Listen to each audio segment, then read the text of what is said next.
एक आई जेव्हा त्या लेबर रूम मध्ये कळा सहन करते, मला तर असं वाटतंय की त्या कळा देतानाच तिने बोललं पाहिजे की बाबा मला पोरगी नको. जेवढे जेवढे लोकांनी असं केलं ना त्यांना मी स्वतः टेचून मारण, भलेही मला सगळे जग मारून टाकणार. बोलता पण नसून येत अजून 3 वर्षाची म्हणल्यावर ती शिकत असं आत्ताशी तिचं आयुष्य ती वाढत असन आणि तो म्हातारा आता मला तर शिवाय तोंडात मी शिवाय लय थांबवल्यात माझ्या कधीपासून. हॅलो नमस्कार, कसे सगळे पाय प्रत्येक ब्लॉगमध्ये सगळ्यांचं स्वागत आहे. तर आता आम्ही चाललो आहे डॉक्टरकडे, कारण लास्ट टाइम एक इंजेक्शन राहिलं होतं सक्षमीचं, आणि ते इंजेक्शन आता इंजेक्शनच म्हणतो की मी काय म्हणलं इंजेक्शन. तर आता आम्ही चाललो सक्षमीला घेऊन दवाखान्यामध्ये. एक इंजेक्शन राहिलं होतं, आता ते इंजेक्शन देण्यासाठी आम्ही चाललेलो आहोत. तर मम्मीचं तिच्या आवरण चाललो आहे एका बघा आतमध्ये. ती कधीच उठली, आज मी उशिरा उठलो. काल रात्री आम्हाला दूध भेटलं नाही, आणि काल दूध तुम्हाला सांगितलं असेल पायलनी दूध आणायला प्रत्येक गेलाय म्हणून. तर दूध भेटलं नाही कारण की नसरापूरमध्ये तुम्हाला माहीत असेल पुण्यात काय प्रकरण घडलं आहे ते, त्यामुळं दुधाची गाडी काय आली नाही आणि आम्हाला दूध काय भेटलं नाही. त्यामुळे आम्ही रिटर्न आलो. आणि ज्यांना कोणाला माहीत नसेल त्यांना सांगतो की पुण्यात नसरापूरमध्ये एका 3-4 वर्षाच्या पोरीवर बलात्कार झाला आहे, आणि बलात्कार करणाऱ्याचं वय 65 वर्ष आहे. तिला बलात्कार करून मारून शेणाच्या जे आसन शेणासाठी घर लागतात त्यात टाकली होती.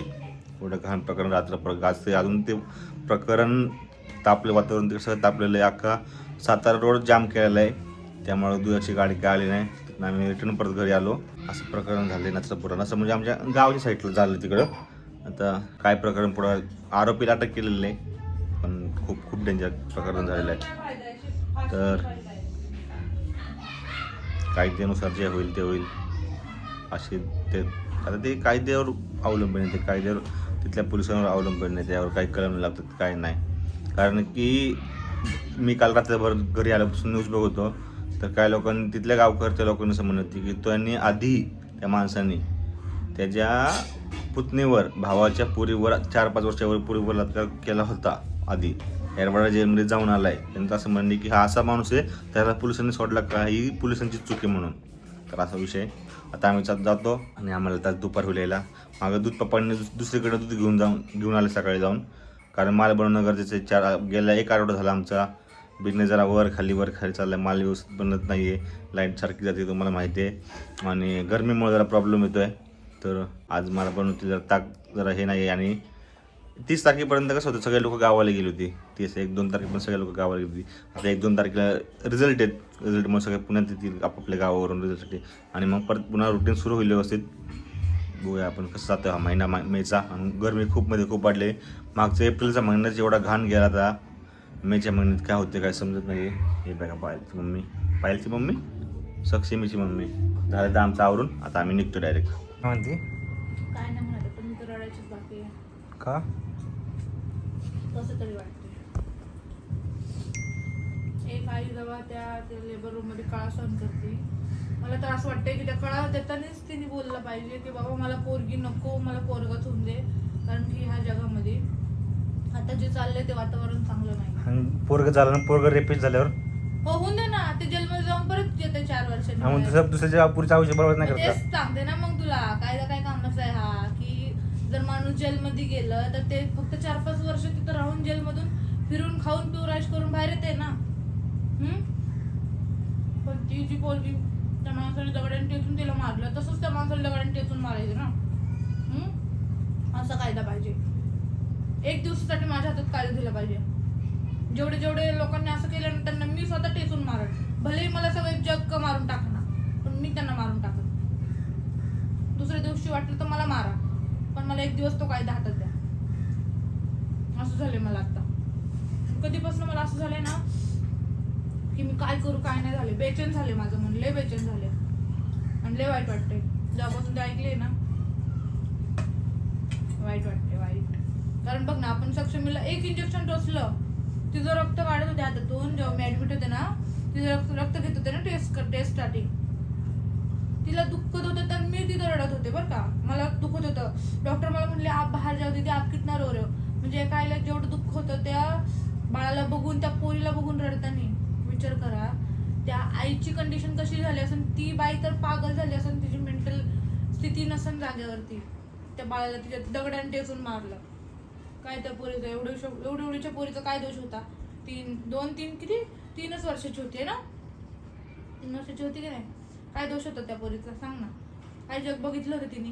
का ती त्या सेक्शुअल ह्याच्यात होती की नाही का बाबा, एवढंसं तिचा जीव आणि ती नीट जी ना बॉडी पण तयार नसून झाली अजून, तिला नीट बोलता पण नसून येत अजून. 3 वर्षाची म्हणल्यावर ती शिकत असेल आत्ताशी, तिचं आयुष्य ती वाढत असन. आणि तो म्हातारा आता मला तर शिवाय येतात तोंडात. मी शिवाय लय थांबवल्यात माझ्या कधीपासून, सगळं आल्यापासून. पप्पाला पण तेच म्हणते की तो माणूस माझ्या समोर पाहिजे, मी तिला काय करू ना सांगताच येत नाही माझं. प्रतीक पण रात्री आला दूध घेऊन. काल दूध पण नाही भेटलं आम्हाला, कारण की आमच्या तिथं दुधाच्या तिथं सगळं हे होतं, रोड बंद होते, नसरापूरचे सगळे रोड बंद होते. मग प्रतीकला पण दूध नाही मिळालं. तो आला 12:30 वाजता. आणि त्यांनी जसं मला सांगितलं, बापरे बाप, डोकं एवढं घाण फिरलं. माझ्या छातीत चमका मारत होते अक्षरशः.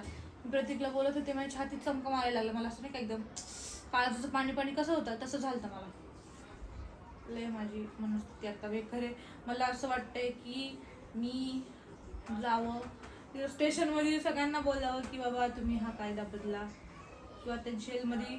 मी तर म्हणते त्या लोकांनी काय केलं पाहिजे, त्या जेलच्या भिंती पण तोडून आहे ना त्या माणसाला असं बाहेर आणलं पाहिजे, त्याला टेसून मारलं पाहिजे. पण नाही ना तसं करू शकत आहे ना. कायदा हा कायद्यामध्ये येतो, काय करणार, हा कायदा नाही बदलू शकत. जर असं केलं सगळ्यांना, जर ना ज्या व्यक्तीने त्या माणसासोबत वाईट केलंय ना, त्या पोरीसोबत वाईट केलंय ना, कोणत्या ह्या जगात किती पोरींसोबत वाईट झालंय, जसं केलंय ना तसं त्याला तीच शिक्षा दिली पाहिजे.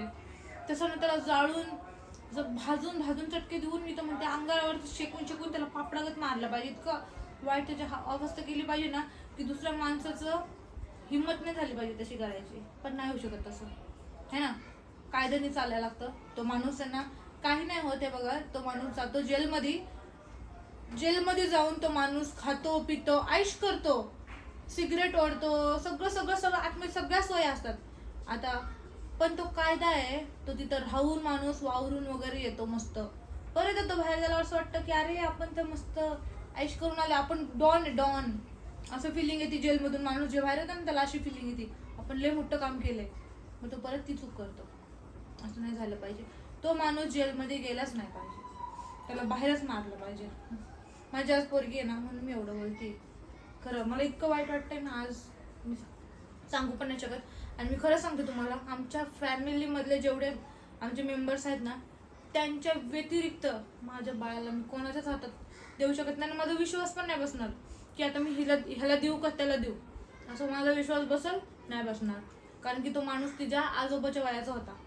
विचार करा, आजोबाच्या वयाचा, आणि एवढा मोठा माणूस आणि एवढंच लेकरू. असं कायदा. काही प्रोडक्ट आहे तिथं अशा वरती ठेवले ते मी काल, मागे पण येते ब्लॅक कलरचा वगैरे, ते सगळे प्रमोशनचे प्रोडक्ट आहेत. अर्धे त्यातले ते तुम्हाला मी देऊन टाकणार आहे. आणि हे बघा अजून हे भरपूर सारे हे फेसेस कॅनडाचे आहेत. परत ह्या सगळ्या अशा स्ट्रोक क्रीम आहेत. हे बघा एवढे सगळे प्रोडक्ट आहेत. हे प्रोडक्ट तर आहेत ना, मी अजून ओपनसुद्धा नाही केलं. हे बघा ओपनसुद्धा नाही केलं आहे. ऑइल आहे, हेअर ऑइल, आणि फाउंडेशनसुद्धा मी यूज नाही केले होते. हे अजून सील पॅक आहे बघा, तुम्हाला दिसतंय ना. हे ओपन पण नाही केलं मी अजून, दोन्हीसुद्धा. हे सगळे मी गिव अवे करून टाकणार आहे. हे सुद्धा मी यूज नाही केलेलं आहे, काहीच यूज नाही केलं आहे, सगळे नवीन आहेत. आणि तुम्हाला वाटत असेल मी का तुम्हाला देते हे सगळे गिफ्ट, कारण तुम्ही माझी यूट्यूबची फॅमिली आहात आणि तुम्ही एवढा माझ्या नेहमी व्लॉग्सला छान कमेंट्स करता, आमच्यावरती एवढं प्रेम दाखवता. मग का नाही तुम्हाला देणार मी, सांगा मला. देण्यासाठी माझ्याकडे भरपूर माणसं आहेत, माझ्या बहिणी आहेत. एक सोडून माझ्याकडे 3 बहिणी आहेत, मी त्यांनासुद्धा देऊ शकत असते. पण मी हे सगळं तुम्हाला देणार आहे, कारण की तुम्ही ब्लॉगला खूप चांगला रिस्पॉन्स देता, कमेंट्स करता, आमच्याशी कनेक्टेड राहता. त्याच्यामुळे बाकी काही विषय नाही. आय लव्ह यू सगळ्यांना. असंच प्रेम राहून द्या कायम. आणि नंतर चला, मला इतकं गरम होतं, मी सक्षमीला आता झोपवलं आणि मी थोडंसं ना TV बघत बसले होते. मला माहीत नाही काय झालं आहे, पण आज खूप जास्त कंटाळा आला होता. हॉस्पिटलमध्ये जाऊन आलो आणि तेव्हापासून मी अशीच बसली आहे. 7 रात्रीचे वाजलेत 11 आणि मी जरा बाहेर गेलो होतो धनकवडीमधला उरूस बघायला, आणि त्यानंतर आल्यावर मागं ताक वगैरे पॅक केलं. आता 1-2 मी आता सगळे लोक आता गावावरनं येतील, परत रुटीन बसलं तर लवकर मला उद्यापासून लवकर उठायला लागणार आहे. कारण मी आधी उशीर उठायचो, आता लवकर उठणार. सगळे आता लोक रिझल्ट वगैरे लागतो म्हणून लवकर येतात. आणि पाहिलं तुम्हाला दाखवलंच, मला काय माहिती नाही, पाहिलं तुम्हाला मला म्हणली की तिने दाखवलं तुम्हाला सगळे प्रोडक्ट काय काय दाखवलं ते बघतो मी एडिट करताना, मला कळलंच. सगळे नाही दाखवले कारण की हे अर्धे दाखवले अजून. अच्छा अजून अर्धे ते मला काढायचे ते शोधून ते ठेवले ते ना मी सगळे पसरून. हां, ते तर सगळे काढायचे. अजून आहेत भरपूर प्रोडक्ट. काय काय तुम्हाला माहिती आहे, 13 तारखेपर्यंत तुम्हाला व्लॉगरला कमेंट करायचे आहेत. जेवढे जमतील तुम्ही तेवढे. प्रॉब्लेम कसा आहे, मॅक्झिमम 100च्या पुढं कमेंट असले पाहिजे तुमचे. 100 असले ना कमेंट 100च्या पुढं, मग तिथे येतं 100+ कमेंट ह्या आपल्या सबस्क्रायबरनी केलेल्या आहेत. म्हणजे आतापर्यंतच्या असं सांग ना. आता नाही, आधी केलं कधी असून दे 100 आधीपासून जे बघतात त्यांना पण ते काय ट्रेमध्ये यायला पाहिजे ना. नवीन आले तुम्ही सबस्क्रायबर किंवा ज्यांना जमले नाही कमेंट करा, त्यांच्यासाठी हा चान्स आहे. कारण 100च्या पुढे आम्हाला काउंट दिसत नाही, लास्ट 100 असतो. हे हा सबस्क्रायबरने 100 कमेंट केलं, आम्हाला असं कळलं. त्यांची नाव सिलेक्ट करणार आणि एक लकी ड्रॉ ट्राय करणार आणि तुम्हाला पाठवून देणार. जसे की लास्ट टाईम होते परमार म्हणून आहेत विनर, त्यांना त्यांचं पार्सल पोचलेलं आहे. 13 तारखेचा जो पाय सक्षमीचा बड्डेचा ब्लॉग असेल ना, त्या बड्डेच्या ब्लॉगला सगळ्यांनी कमेंट करावं लागणार. जे कमेंट त्या ब्लॉगला करतील ना तेच त्यातनंच लोक सिलेक्ट होणार. तोपर्यंत तुम्हाला अजून दिवस 13-12 दिवस आता काय असतील ते कमेंट करत राहा. डबल कमेंट करा, काय तुम्हाला पाहिजे ते करा. रूल्स सेम आहेत. आणि तुम्हाला सकाळी आपण ज्या विषयावर बोललो परत पाहिले पण त्या विषयावर बोलू नसला, परत जो विषय झाला होता. असं आता आम्ही सकाळी सक्षमीला आज इंजेक्शन राहिलं होतं, ते इंजेक्शन द्यायला गेलो होतो आणि हातावर दिलं. तरी पण काही तिला ताप वगैरे आला नाही, ती नॉर्मल आहे आणि शांत आहे. पाहिलं रिक्षेमध्ये आता मी प्रश्न विचारला पाहिजे. मला एक कमेंट आठवली, म्हणलं पाहिजे आपल्या एका सबस्क्रायबरची कमेंट आली ती की तुम्ही 5वी पुजली पाहिजे, 5वीला सटवाई नशीब लिहित असते. मी म्हणलं पाहिजे ज्या पुरीवर आता अत्याचार झाला आहे त्या पुरीच्या नशिबात कसा काय तिने म्हणलं अत्याचार बदल करलेला आहे. सटवाई नशीब लिहितात, तिला नशीब त्यांना तिला कळलं कसं नाही बाबा या नशिबात असं का लिहावं म्हणून प्रश्न मला असा पडला. म्हणजे पाहिलं करता त्या उत्तर नव्हतंच. आणि कोणाकडे उत्तर असं त्यांना नक्की द्या. सटवाई पुजतात की सटवाई नशीब लिहिते असते, नशिबामध्ये अशा गोष्टी का लिहिते. आणि ज्यांनी जो गुन्हेगार आहे ना तो म्हातारा, त्याचं नाव आहे भीमराव कांबळे. मला अक्षरशः आहे ना, आम्हाला सांगायला गेलं कांबळे आडनाव घेतलं ना अशी चिड तिनं नाव खराब झाल्याचं काम केलेलं आहे. नाव लाज वाटते, लाज. काय तर बोलायचं जाऊन त्यावर काय बोलायलाच नको. तर झालं ते खूप वाईट. तुम्ही बघतायच आता पुण्यात खूप प्रचंड आंदोलन वगैरे चालू आहे, सगळीकडे आंदोलन वगैरे चालू आहेत आणि खूप प्रकरण तापलेलं आहे. आणि हे प्रकरण घडत असतानाच चाकणमध्ये पण 3 वर्षाच्या पोरीवर अत्याचार होऊन तिचा पण खून झाला आहे. या प्रकरणाची नंतर तिकडची पण एक न्यूज मी बघितली आणि तिकडची एवढं न्यूज तापली नाही, कारण की जी मुलगी होती तिची आई घरमजूर होती किंवा स्टेशनवर राहणारी लोक होती ती, त्यामुळे त्या प्रकरणाकडे कोणी एवढं लक्ष दिलं नाही. हे पण प्रकरण कालच झालं, सॉरी आज झालं 2 तारखेला, दुसऱ्या दिवशी. अशा वाईट गोष्टी व्हायला लागल्यात. पाय म्हणली की व्लॉगमध्ये की बाबा देवाकडे पुरगी नको मागायला.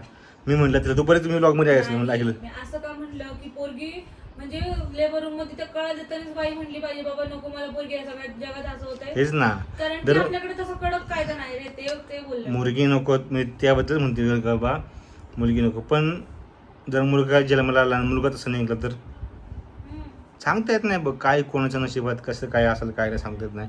जे झालं ते खूप वाईट होतं. आणि हे प्रकरण असं जरा जवळच वाटते, कारण की आमच्या गावात आम्ही आमच्या गावाला नसरापूरमधून जातो आणि आमच्या नसरापूरमध्ये भरपूर नातेवाईक आहेत. नसरापूर आम्हाला एकदम जवळचं असं जे गाव आहे, आमच्या जवळकीचं म्हणजे जवळचं गाव आहे, कारण ते नसरापूरमध्ये आमचे भरपूर नातेवाईक होतात आणि नसरापूरमधूनच आम्ही आमच्या गावाला पुढं जातो. तर झालं ते खूप वाईट झालेलं आहे. चला आता काय म्हणून आजच्या ब्लॉगमध्ये आम्ही एवढं काय ब्लॉग घेतलं नाही आणि काय सांगितलं पण नाही तुम्हाला एवढ्या ब्लॉगमध्ये. बस बाकी काही नाही, भेटू उद्या नवीन ब्लॉगमध्ये. आणि बहुतेक उद्या सक्षमीचे कान टुसायला जाऊ असं मला वाटतंय. परत सोमवार असणार, कारण सोमवारचं परत बंद असणार. उद्या जाऊ आणि पहिले तिचा हात बघू. संध्याकाळी तिला ताप आला तर कॅन्सल असणार आहे, ताप नाही आला तर मग जाऊ. भेटू उद्या परत नवीन ब्लॉगमध्ये.